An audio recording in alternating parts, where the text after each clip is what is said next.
Alors, moi, ma question est davantage liée à votre présentation un peu plus tôt. Vous avez parlé à plusieurs reprises de votre engagement avec la coop 15 de protéger 30 du territoire. Par contre, si je m'abuse, ce 30 %-là, c'est pour l'ensemble du territoire de la ville de Trois-Rivières. Et j'aimerais savoir comment, avec le développement actuel de la ville et certaines zones où le 30 % semble inatteignable, par exemple le centre-ville, comment est-ce que pour l'ensemble du territoire, vous pensez arriver à ce 30 % là? C'est une très bonne question. En fait, on est aujourd'hui, là, on a mis à jour, si on veut, la méthode de calcul selon la méthode qui est préconisée là, par le programme d'excellence en biodiversité de réseau environnement, qui est une façon un peu plus standardisée là, à travers les villes participantes au programme d'exprimer le pourcentage de territoires protégés là, sur l'ensemble de la ville. Donc, on est autour de 12 de territoires protégés au moment où on se parle. Évidemment, dans la protection du territoire, il y a plusieurs niveaux de protection. On en parlait tantôt, là, de niveau de cadenassage. On pourrait comparer ça à la grosseur du cadenas. Là. Donc, on a dans nos outils de planification, par exemple, certains cadenas, mais dans les outils qui nous sont les plus solides, si on veut, c'est l'acquisition des terrains et la mise en protection par ce qu'on appelle des organismes de conservation. On a 4 organismes de conservation qui travaillent sur notre territoire, qui sont supportés entre autres par les programmes d'Éclore, donc le programme de protection et de mise en valeur des milieux naturels. C'est, disons, notre outil principal là, pour supporter financièrement ces organismes-là. Donc, on participe financièrement à l'acquisition des terrains avec eux.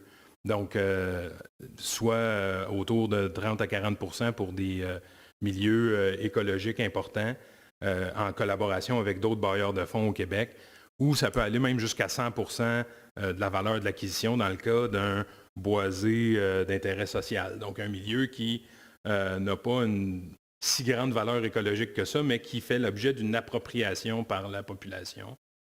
Donc, on a quand même plusieurs organismes qui travaillent avec nous puis qui rajoutent année après année là, des hectares de conservation.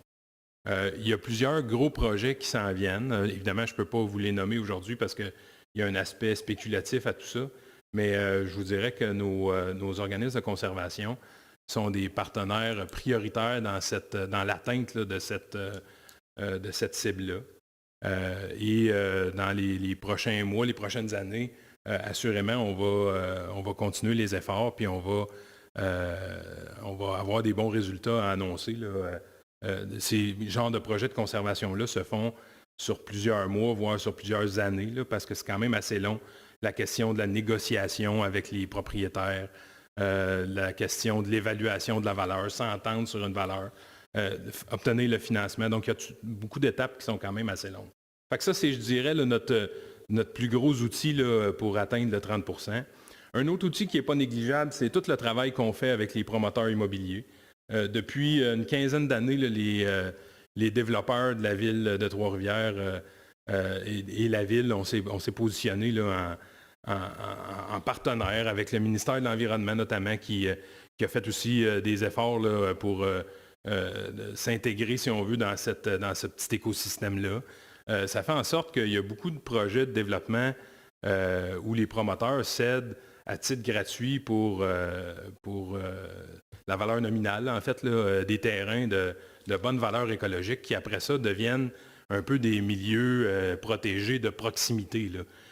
Évidemment, on est dans la même logique qu'on parlait tantôt, là, plus de fragmentation, mais ça permet aussi de développer un réseau d'aires protégées de secteurs, là, si on veut, ou de proximité, où les gens peuvent avoir accès, peuvent bénéficier directement des services rendus par ces écosystèmes-là.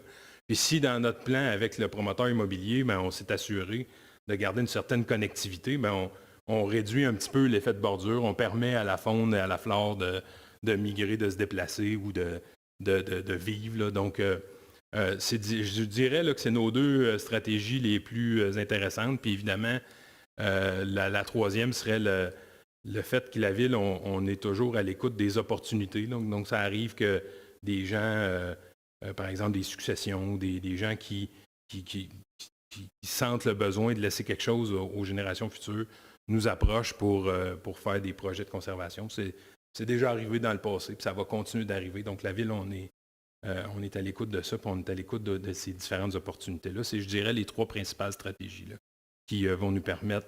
je suis assez optimiste là-dessus là, pour 2030, là, de pouvoir arriver pas loin du 30 %. Merci pour la réponse.